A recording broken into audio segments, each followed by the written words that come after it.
Olá, seja muito bem-vindo à programação da TV Dedê, seja muito bem-vindo à programação da Casa de Vovó Dedê. Eu sou Hamilton Nogueira e, como você já sabe, todas as quintas, sempre às 8 da noite, a gente disponibiliza a nova edição do programa Acorda, Nós em Rede, porque a gente acredita que cada um é o nó fundamental nessa imensa rede de conhecimento. Estamos aqui, portanto, valorizando a cultura, valorizando os bons conteúdos e valorizando você por meio da escolha desses conteúdos. A nossa conversa dessa quinta-feira é uma conversa, digamos, não deveria ser tão moderna, porque já deveria ser pauta mundial há muito tempo, mas tem conotação de futuro. Nós vamos falar sobre sustentabilidade, sobre COP27, sobre meio ambiente, enfim, essas questões que têm a ver não com bom mocismo, mas com desenvolvimento sustentável. E a gente tem o prazer de receber aqui na casa Cristi Bechara, que é diretora da Companhia Sustentável, especialista em gestão ESG, cearense de coração, meu paulistana, meu cearense, enfim. Cristi, prazer recebê-la aqui. Muito obrigado por ter aceito o convite, ter vindo conhecer a casa, disponibilizar seu tempo, seu conhecimento para conhecer aqui a nossa estrutura e participar do nosso bate-papo. Seja bem-vinda. Muito obrigada, Milton Nogueira, meu amigo querido, exímio jornalista, pessoa interessada na pauta de sustentabilidade, o que muito me alegra.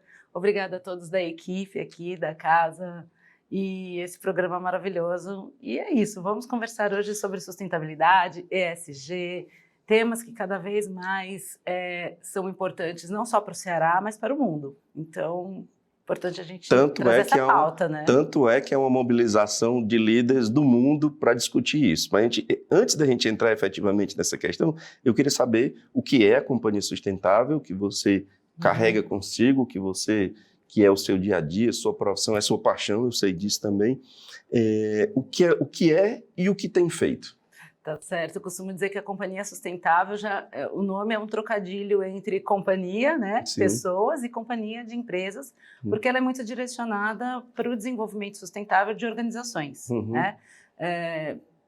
E no início ela era muito focada para esse trabalho de uma agenda de sustentabilidade, desenvolvimento de programas, de estratégia, para o segundo setor, que a gente chama empresas privadas. Mas eu tive a felicidade, aqui no Ceará, trabalhar também com o primeiro setor. Então, eu cheguei a trabalhar em projetos com o governo, com a Prefeitura de Fortaleza, e também trabalhei no terceiro setor. Eu trabalhei com universidades, né, com algumas ONGs, ONGs.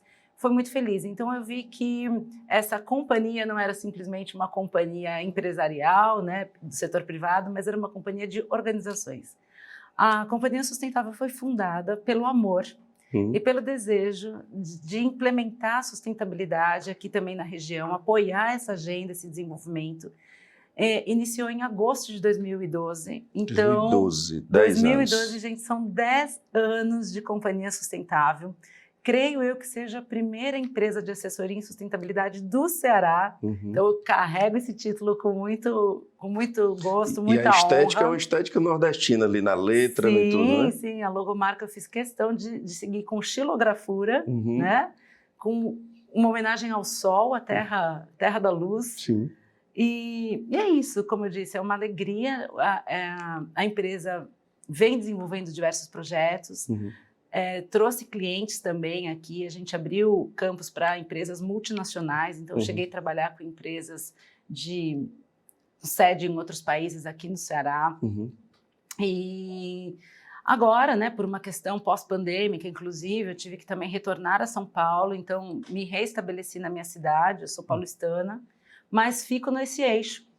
Fortaleza, São Paulo. Como é que eles aceitam, como é a aceitação dessa estética cearense, do sol lá? Tem uma comunicação meio divergente? Como é que... Não, muito orgulho, por sinal. As pessoas, inclusive, me buscam por eu estar aqui, por vezes conhecer aqui a cultura, a região, saber dessas oportunidades, como essa casa maravilhosa. Então, assim, muitos projetos, muitos trabalhos que eu estou envolvida por São Paulo é pelo diferencial da minha trajetória profissional aqui no Ceará. É justamente pela Companhia Sustentável ter sede no Ceará, ser daqui. Então, assim, para mim é uma honra, é um privilégio poder também levar, de uma certa forma, toda essa cultura, todo esse conhecimento adquirido aqui ao longo desses anos para outras regiões do Brasil, né? Porque eu também não fico só em São Paulo, eu viajo muitas vezes para Brasília. Recentemente a gente estava conversando aqui nos bastidores, estive em Milão, né? Conversando lá com arquitetas que planejaram Smart City, inclusive Smart City aqui em Croatá. Então, assim, como a gente pode perceber, gente, Ceará, talvez, às vezes, estando aqui, a gente não tem muito essa noção, mas a gente tem lindos projetos de repercussão internacional. Então, assim, para mim é uma honra levar esse conhecimento, falar desse conhecimento. Eu fico muito, muito feliz. Bom, quando você começou a falar sobre o assunto, ainda era um assunto meio difícil da gente entender conceitos, e essa agenda vem avançando muito. Como é que... Primeiro, há uma diferença entre sustentabilidade e ESG. Eu queria que você abordasse isso. Mas o ESG tem um amigo que diz que ele vê ESG como esperança, porque são muitas coisas boas e factíveis e nenhuma é forçação de barra, são necessárias. Então, eu queria que você falasse sobre a diferença entre sustentabilidade e ESG e esse caminhar dessa pauta que parece ser mais aceita, mais, não sei se popular é o termo correto, mas ela se inseriu nas conversas. Exatamente. Felizmente, a gente tem visto um grande avanço, né, nos últimos anos. E também, como a gente costuma dizer, né, o tsunami do ESG que ingressou nas grandes corporações, nas grandes empresas, vindo também muito por esse desdobramento, essa força, né, eu diria até compulsória, de grandes países que compõem, por exemplo, a União Europeia, ou que estão na América do Norte, mais União Europeia, eu diria, que a intenção do ESG, na verdade, olha que curioso, é uma sigla, deixa eu até aproveitar para traduzir aqui, para quem não conhece. Tem pessoas que falam ASG, tem pessoas que falam com sotaque em inglês ESG, e a gente aqui, né, a portuguesana, a brasileirou, trouxe o ESG. ESG, que é Environment, Social e Governance, traduzindo ambiental, social e governança. Então, são 3 grandes pilares que a gente atua quando a gente está falando de práticas de sustentabilidade. Tá? Muitas pessoas, Hamilton, curiosamente, me perguntam, Cristi, mas sustentabilidade e ESG, o que diferencia, né? Ou qual é a sinergia deles? Então, eu diria que são totalmente sinérgicos. O que acontece, que eu gosto, assim, para resumir, né? Porque senão daria um outro programa falando sobre isso. O ESG ele é mais aplicado, ele introduziu muito pelo mundo financeiro, né? Ou seja, investidores, né? Detentores do dinheirinho, que muitas empresas buscam, principalmente as empresas que possuem capital aberto, que comercializam ações, elas viram que estavam sendo cobradas por mais práticas relacionadas a uma agenda ambiental e social, mas que não bastava ter simplesmente programas socioambientais. Era preciso mostrar a governança da gestão, né? Então, a gente sabe, né, que não só no Brasil, mas como em outros países também, aconteceram muitos escândalos relacionados à ética, à corrupção, né, à falta de políticas institucionais. Então, por vezes, as empresas tinham ótimos programas, desenvolviam ações maravilhosas, mas aquilo não soava verdadeiro porque nos seus bastidores, curioso, a gente está num programa de TV falando de bastidores, mas assim, nos seus bastidores a gente via que ainda existiam atos, digamos assim, corruptivos, né, antiéticos. Então, os acionistas, né, os investidores, principalmente o mercado financeiro, falou, não, vamos mais. Então, eles começaram a reter isso. E uma das maiores empresas né, agências de financiamentos, tudo chamada BlackRock, todo ano, pelo seu CEO global, Larry Fink, eles publicam uma carta. E durante 3, 4 anos consecutivos, essa carta aos acionistas, né, aos investidores, Larry Fink fala sobre questões de sustentabilidade e fala sobre mudanças climáticas. Então, isso é um divisor de água. Quando você fala do maior escritório que administra as maiores carteiras milionárias, bilionárias do mundo, se preocupando com essa questão. Então, assim, o ESG ele vem muito por essa impulsão. E ele hoje é tratado mais numa agenda, diria, de diretoria, de conselho, de tomadores de decisão, de alto escalão. A sustentabilidade, por outro lado, ela segue nessa nossa pauta do dia a dia. São os projetos sociais, são as relações com a comunidade, com o meio ambiente, nas escolas, na mídia. Então, assim, a gente não está desvinculando o ESG da sustentabilidade. Ao contrário, a gente está reforçando, porque agora a sustentabilidade não é só mais uma conversa de, sabe, gente que está aqui, de ativista, dos profissionais. É uma conversa que a gente costuma dizer que o sarrafo subiu. O sarrafo subiu. Os importantes das organizações, das empresas, o prefeito, o governador, o presidente, têm que saber sobre questões de ambiental, de meio ambiente, do social, de direitos humanos e de governança. Pronto, você falou aí uma questão interessante. O social, então, expande a sua compreensão, o seu conceito, para chegar em direitos humanos, é isso? Muito. Essa compreensão evoluiu. Muito. Essas compreensões evoluíram. Assim como o meio ambiente, hoje a gente está podendo falar sobre uma economia regenerativa, né, sobre biodiversidade, ecossistemas, ou seja, é muito mais do que aquela coisa que a gente imaginava que era vamos plantar árvores, vamos recolher os lixos da praia, vamos jogar o lixo no lixo, né, aquela que não era rebolar no mato, não pode mais. Então, essa agenda, essa conversa, eu diria assim, para uma organização, ela já é rasa. Ela já é rasa. Uma empresa, ela não é sustentável porque ela colocou as lixeiras coloridas do lado de fora e pede para as pessoas irem lá reciclar.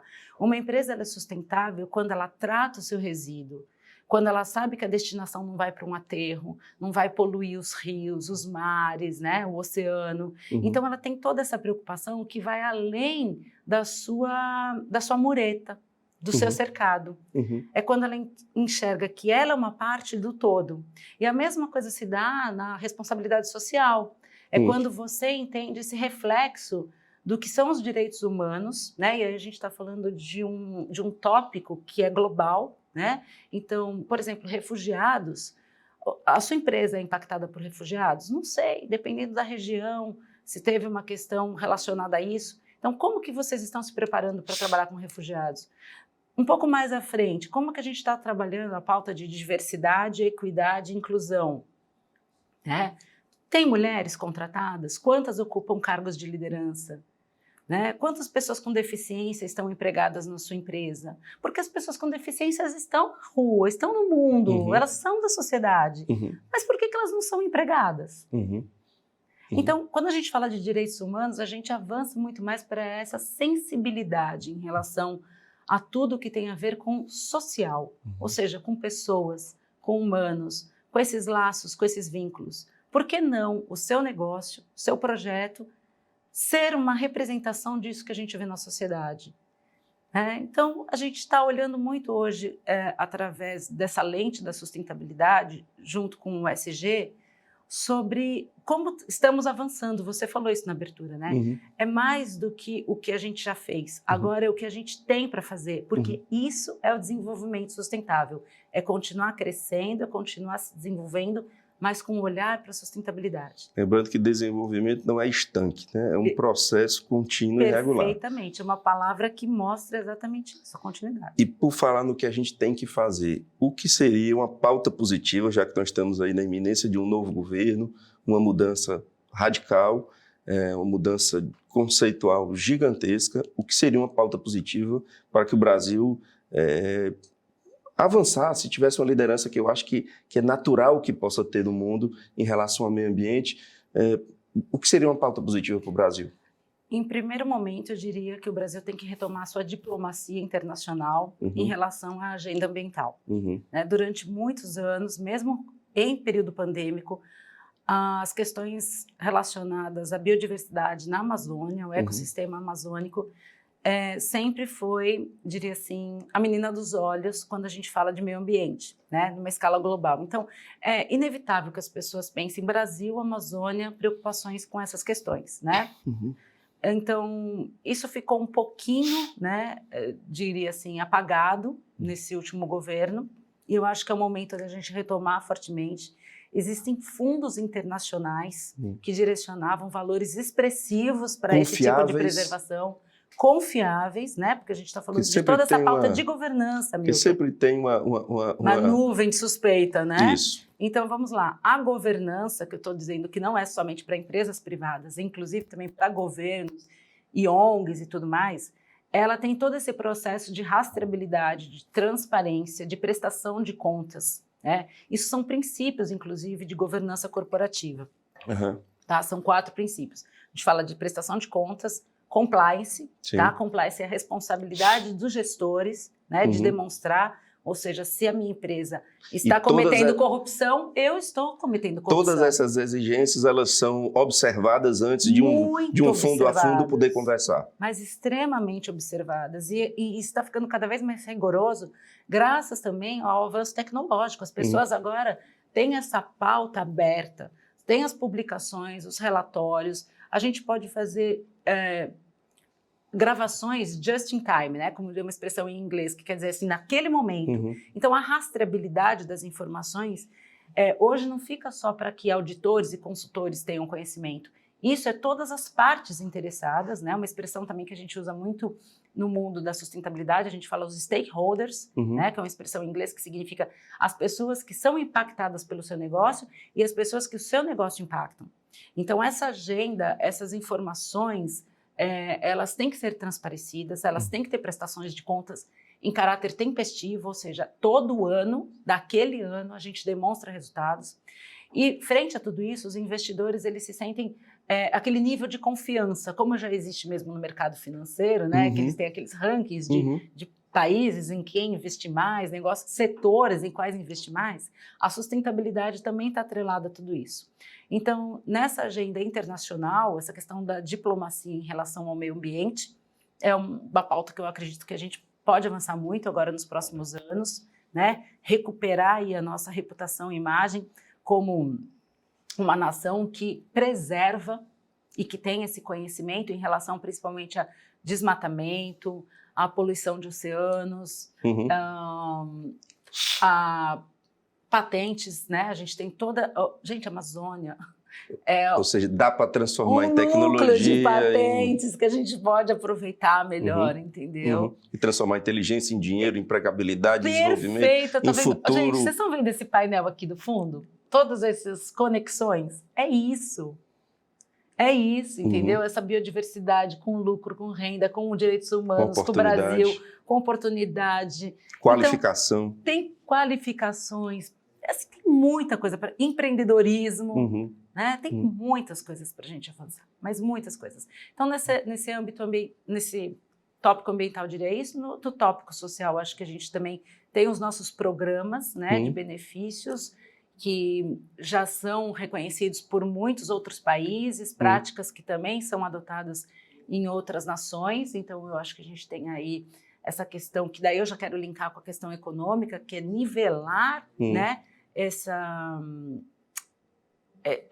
salário, essa renda para essas pessoas. Então, como que a gente pode avançar numa pauta aí de geração de empregos, de capacitação, como você acabou de falar, de como avançar, né, com a qualificação de profissionais e também como que a gente consegue balancear, porque às vezes a gente pensa em miséria, né? E a gente tem falado muito sobre essa questão, o que é miséria? Num mundo tecnológico, onde a gente vê jovens segurando um aparelho celular de R$5.000 e famílias ainda que não têm nem teto, um forro de casa, um telhado. Então, assim, como que a gente vai trabalhar essa questão melhor da distribuição de rendas? Isso é muito importante também na pauta social, que já linko com a pauta econômica. Então, bem, tem muitas coisas, gente. Vamos desejar boa sorte para esse novo governo, acreditar, ter fé e principalmente, Hamilton, e eu quero fazer um convite a todos, fazer a nossa parte, gente. Porque não adianta só a gente depositar nas mãos de políticos, do governo, e não fazer a nossa parte. Aí eu faço uma comparação, que é como aqueles pais que colocam o filho na escola e falam assim, quem vai educar é a professora. Eu quero pegar lá no terceiro ano científico já educado, né? Exatamente, a professora tem um tempo com aquela educação, mas quem continua aquela educação são os pais. Então, quando a gente fala na sustentabilidade, é isso. Não adianta colocar isso na pauta do governo, da empresa. Faça você também, como cidadão, como cidadã, a sua parte. Cristi, nós temos o nosso contexto, é um contexto diferente, além da mudança de governo, uma COP27 jogando luz no assunto. Parece até que é uma oportunidade, assim, olha a oportunidade que passa, mais uma vez, à frente de vocês. Eu queria que você falasse o que é a COP27 e como é que o que isso pode ajudar nessa conscientização, que eu repito, não é bom mocismo, é desenvolvimento mesmo, na veia, com oportunidade, com dinheiro, com, enfim, inteligência coletiva, etc. Por favor. Sem dúvida. Você me perguntou no início que eu costumo dizer assim que eu vim aqui, cravar o caminho da sustentabilidade no Ceará, e quando eu falava sustentabilidade, tinha gente que falava, você trabalha com contabilidade, né? Então, gente, eu tinha que parar para explicar a palavra, olha o ponto que a gente estava, né? E a COP agora é a mesma coisa, as pessoas acham que a gente está falando da Copa. Eu fiz esse link por isso. Gente, não é Copa, tá? Do mundo de futebol, a gente está falando de uma sigla que significa Conferência das Partes. COP. E ela é conhecida como COP27 porque ela já está na 27ª edição. Né? Começou em 1995, olha só. É uma agenda da ONU também, é uma proposta da ONU, onde reúnem representantes de diversas nações e que fazem acordos. Né? Então, o Acordo de Paris, por exemplo, que é o mais aclamado, mais conhecido, onde todas essas nações, né, as signatárias, alguns países não pactuam, mas concordam em reduzir as suas emissões de gases de efeito estufa, que a gente também fala com sigla, que é GES. Dentre esses gases de efeito estufa, existe um deles que é, diria assim, o mais nocivo, né, que é o que emitimos mais, que é o carbono. Então, por isso também que a gente escuta muito falar de carbono zero, carbono neutro, sequestro de carbono, programa de descarbonização, ou seja, tirar essas emissões de carbono do seu negócio, da sua empresa.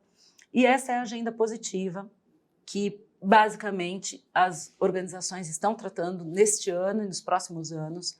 A COP é onde eles se reúnem e eles criam essas metas. A gente segue com a meta de reduzir o calor no planeta para 1,5 graus Celsius.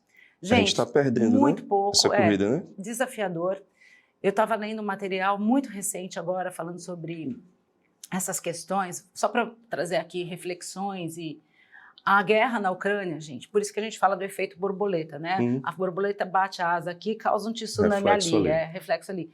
A guerra da Ucrânia e da Rússia, ela complicou a emissão, a distribuição de gás nos países da Europa. E na Europa faz muito frio, eles precisam muito de gás para manter aquecedores. Com isso, eles tiveram que religar as usinas a carvão. O que é um retrocesso mundial. Inclusive, aqui no Ceará, a gente tem uma usina a carvão também, naquela região do Pecém, que a gente também deixa ela, diria assim, como um armazenamento. Né? Uma expressão em inglês lá, um stand-by. Porque o ideal, eles às vezes até falam que é ter um mix de distribuição. Mas o Brasil, um país tão maravilhoso, com recursos hídricos. Não mas precisa mais do que desse isso, mix, né? Solar e vento, né, eólico, a gente pode investir em outros tipos de energia limpa. Mas tudo isso para dizer o seguinte, que aí eles tiveram que reativar as usinas a carvão. E com a Europa toda reativando a usina a carvão, pela falta de distribuição de gás, aumentou as emissões de gases de efeito estufa. Aumentaram. O aumento disso, o pacto que eles fizeram para reduzir, mais fora, né? Agora eles têm que compensar. Então, o que a gente faz? Se chama oportunidade imensa do Brasil, né? Oportunidade que o Brasil tem de mostrar essa área verde, dizer aqui, ei, nesse ponto, vamos pensar aqui como nesse painel, nesse ponto vocês estão emitindo gases e poluindo, mas nesse nós estamos purificando. Só que isso tudo, existe um comércio chamado comércio de crédito de carbono. Tudo isso gera caixa, gera dinheiro, tem uma inteligência de sustentabilidade acontecendo. Então são oportunidades que esse nosso Brasil maravilhoso tem. E aí eu vou trazer aqui o funil para esse nosso Ceará, que tem essa costa de sol, essa costa de vento, um mar, né? Tanta coisa linda aqui para a gente poder gerar riquezas de todas as formas, que não só financeira, mas de preservação ambiental, de capacitação de pessoas, de direitos humanos. Eu sou muito otimista, Milton, você sabe, né? 10 anos aqui só no Ceará, quase 20 anos de carreira como profissional de sustentabilidade, você não acreditar nisso. A gente tem dificuldade de ver as evoluções, né? Porque elas são vistas normalmente com períodos históricos. Naquela época era pior, era melhor, etc. Mas eu também sou otimista porque eu vejo pequenos e consistentes avanços. Apesar de alguns erros históricos que isso é normal. Esse crescimento não é uma reta. Você perde e ganha sempre. Essa COP é no Egito. E qual a forma melhor do Brasil aproveitar essa oportunidade? Voltando para essa agenda diplomática, né? Eu acho que é um momento... E é muito interessante porque o Brasil, obviamente, tem representantes de governos lá, né? Então, acredito que o Ceará também tenha lá os seus representantes. Me desculpa, o ato falho, que eu não lembro o nome das pessoas que estão lá na comissão. A gente fala a comissão que foi representando. Mas também tem muitos empresários, consultores. Eu tenho amigas consultoras. Eu gostaria de estar no Egito, mas não estou. Estou do Ceará, estou feliz também. Mas, enfim... É um conglomerado de profissionais interessados, né, nessa pauta. E quando eles voltam para o Brasil agora, ou para os seus respectivos países, localidades, eles voltam com esses acordos. Então, isso tudo agora não gera só um blá, blá, blá. Geram compromissos. E eu estava lendo justamente sobre isso, que esse encontro, essa COP27 no Egito, ela está provocando o quê? Que eles já saiam de lá agindo. Porque tinha essa lacuna, né? A gente sai daqui, leva isso para o nosso governo, agora o nosso governo vai estudar, verba, financiamento. Já querem partir para o executivo eles lá. Já querem levar a coisa pronta, entendeu? Colocar a massa no forno e o bolo já sair pronto lá. Que é uma necessidade dos executivos mundiais, né? Conseguir dar respostas mais rápidas, porém mantendo a base jurídica, a segurança das institucionalidades. Vem né? muito do um modelo, grande desafio isso. E vem muito do modelo corporativo da gestão ágil, né? Sim. Da gestão ágil, de estar acontecendo agora, a gente está podendo resolver agora, as informações são transparentes, olha a governança aí. A gente tem esses dados. Mais automatismo sobre isso para plataformas e deixar tudo muito claro. Por que não eu posso estar aqui, como representante de um Estado, de um governo, fazendo uma conexão já com o meu presidente, com os meus diplomatas e já tomando uma decisão para aqui, neste local, anunciar já o nosso compromisso. Veja que interessante. Tem até uma discussão que eu não consigo enxergar em que âmbito está, mas sei que no Ceará existem essas células e essas sementes bem plantadas de uma comunicação fácil. Então, inclusive para facilitar essa transparência, os documentos serem expostos de uma forma que o design atua para que seja mais fácil. Eu posso lhe apresentar isso. Eu não sei se essa discussão está em âmbito nacional, internacional, mas aqui no Ceará tem, puxada pelo IRIS, LabGov, eu vou lhe apresentar isso para você ver como é interessante. Boas práticas. Que é para você enxergar os documentos, não no juridiquês, mas de uma forma que seja inteligível, né, para o cidadão. Sim. Por último, Cris, eu queria saber sobre a sua visita ao Ceará, se tem a ver com férias, se tem a ver com novos projetos, enfim, qual é o seu olhar aqui para a gente ir se encaminhando para o fim. Bem, mas não menos importante. Primeiro eu quero declarar aqui meu amor pelo Ceará, por essa terra, pelos meus amigos queridos. Então, sim, eu vim também por esse momento pós-pandêmico, onde tive... Gente, muita gente durante esse período quis ficar próximo aos seus, né? Então, meus pais, minha família toda em São Paulo, eu achei por bem voltar, ficar lá, cuidar deles. E agora que a gente consegue viajar, sair novamente, restabeleci uma agenda com captação de clientes, né? Então, eu vim aqui, sim, fazer visitas, tenho parceiros estratégicos, vim gerar conteúdo, deixei gravado videoaulas, né? Para universidades, para um trabalho de uma consultoria parceira que eu tenho aqui. Um abraço pessoal da Solos. E também vim para o casamento de amigos, vim para a festa. Um pacotaço. Vim recuperar meu bronzeado, que eu já não lembrava mais o que era isso. Tomar água de coco, comer paçoca. Gente, ontem eu comi paçoca, feijão verde. Isso tudo, ó, traz essa alegria que vocês estão vendo para mim aqui.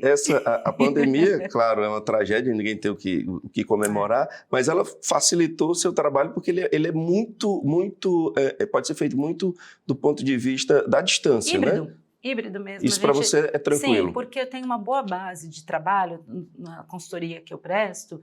A gente faz muitos estudos, né, acadêmicos, perfis setoriais, estudos de contexto. Então, isso permite o próximo e o distante, né? E a gente pode entrevistar pessoas em qualquer parte do mundo. Tá. Então, dessa forma mesmo, a gente pode fazer isso de um modo dentro de um escritório, né, que pode ser dentro de casa. Agora tem o conceito de escritório onde eu quiser. Sim, Né? Tem da internet, office, né? Anywhere Office, exatamente. E eu sou apaixonado por isso. Eu também sou, adoro, né? Como é gostoso a gente estar arrumada daqui para cima e aqui embaixo com uma boa chinela. Então, assim, eu tenho feito isso e tenho viajado mesmo, ido aos locais para apresentar resultados, para apresentar, fazer encontros. Eu faço muito trabalho também de capacitação com cadeia de fornecedores, né? Treinamentos. Então, nesse momento, a gente prefere mesmo estar no presencial. E é isso. Cristi, eu quero agradecer imensamente a sua visita. Eu espero que você tenha gostado do que viu. Espero que sua visita seja ao Ceará e a casa seja muito produtiva. Enfim, foi um prazer. Você tem os 30 segundos finais para uma palavra final. Primeiramente, quero agradecer a você, meu querido amigo. Sempre uma delícia ter essas conversas com você. Assim, espero que esse nosso diálogo também enriqueça assim, conhecer de muitas pessoas que estão aqui assistindo. Adoro falar com programas assim que ficam gravados, porque a gente acredita que perpetua esse conhecimento. Então, muito obrigada a toda a equipe que está ali, vocês não estão vendo, estão lá trabalhando. A Casa Vovó Dedé, né? Isso. Maravilhosa, simpática. Gente, venham conhecer, isso daqui é lindo.